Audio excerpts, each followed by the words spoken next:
केंद्रीय वित्त मंत्री निर्मला सीतारमण ने आज बजट पेश कर दिया है। बजट को लेकर मध्य प्रदेश के सीएम डॉक्टर मोहन यादव का बयान भी सामने आया है। मध्य प्रदेश के सीएम डॉक्टर मोहन यादव ने बजट को लेकर आभार जताया।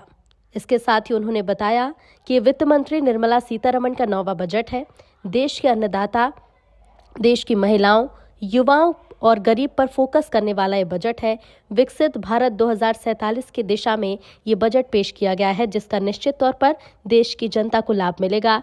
इस बजट में हर क्षेत्र पर फोकस किया गया है। इसके साथ ही केंद्रीय वित्त मंत्री निर्मला सीतारमण द्वारा पेश किए गए इस बजट को लेकर मध्य प्रदेश के सीएम डॉक्टर मोहन यादव ने कहा कि इस बजट का फायदा देश के किसानों को पहुंचेगा। इस बजट में महिलाओं का, युवाओं का और गरीबों का खास तौर पर ध्यान रखा गया है। विकसित भारत 2047 की दिशा में इस बजट को पेश किया गया।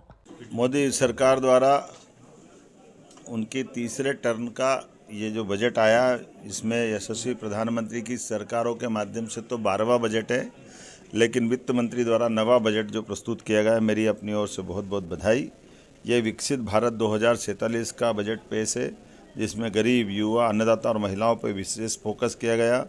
खास करके बजट की जो दिशा और लक्ष्य है, वो लक्ष्य भारत को सशक्त भारत की तरफ ले जाने का है, जिसमें आर्थिक ग्रोथ को बढ़ावा दिया गया है। सभी वर्गों के साथ जनता के कल्याणकारी योजनाओं पर विशेष ध्यान दिया गया है। खासकर भारत को बायोफार्मा हब बनाने की दिशा में विनिर्माण क्षेत्रों के लिए रणनीतिक विकास की दृष्टि से पर्याप्त धनराशि का प्रबंधन किया गया है। क्लिनिकल ट्रायल स्थलों का विकास किया जाएगा, जिसमें 1000 ट्रायल स्तर बनेंगे। रिसर्च एंड डेवलपमेंट के आधार पर एआई के सेक्टर का बड़ा पैमाने पर राज्य के, देश के विकास के साथ में हमारा मध्य प्रदेश भी आगे बढ़ेगा, ऐसे मैं उम्मीद करता हूँ। वस्त्र उद्योग के सेक्टर में रिफॉर्म करेंगे, जिससे राज्यों को लाभ मिलेगा। 5 लाख से ज़्यादा आबादी वाले शहरों का विकास और ख़ासकर इसके लिए 5000 करोड़ का प्रबंधन करने का व्यवस्था की गई। छोटे शहरों में भी तीर्थ स्थलों का विकास करने का पर्याप्त ध्यान दिया गया है। केयर इकोसिस्टम के माध्यम से बुजुर्गों का इलाज सही समय पर हो जाए, इसका प्रबंधन भी किया है। देश के प्रत्येक जिले में एक महिला छात्रावास बनाने का निर्माण, ये नारी सशक्तिकरण की दिशा में ठोस कदम है।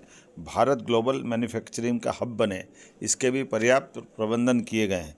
इससे कई वैश्विक देशों की चुनौतियों से निपटने में भी हमारी सरकार सक्षम होगी।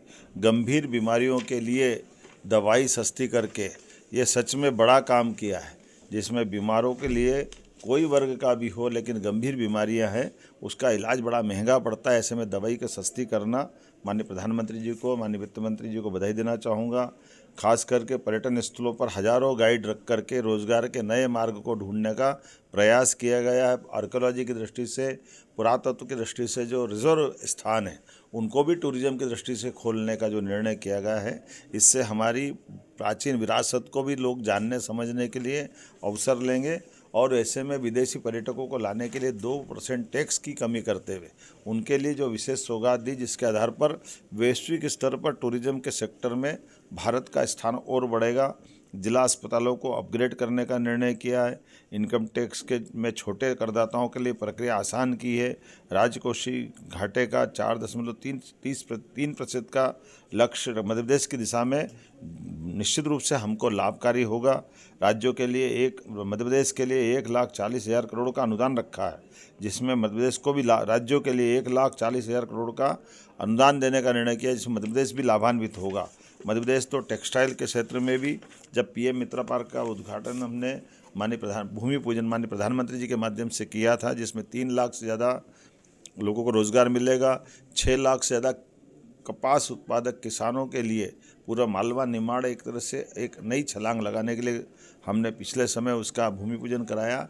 इससे इस बजट के माध्यम से वैश्विक स्तर पर कॉटन के कपड़े, रेडीमेड गारमेंट्स, सभी प्रकार के सेक्टर के लिए अनोखी और बहुत दूरगामी दृष्टि से नीतियां बनाई गई है, जिसका लाभ पूरा देश उठाएगा, मध्य प्रदेश उठाएगा।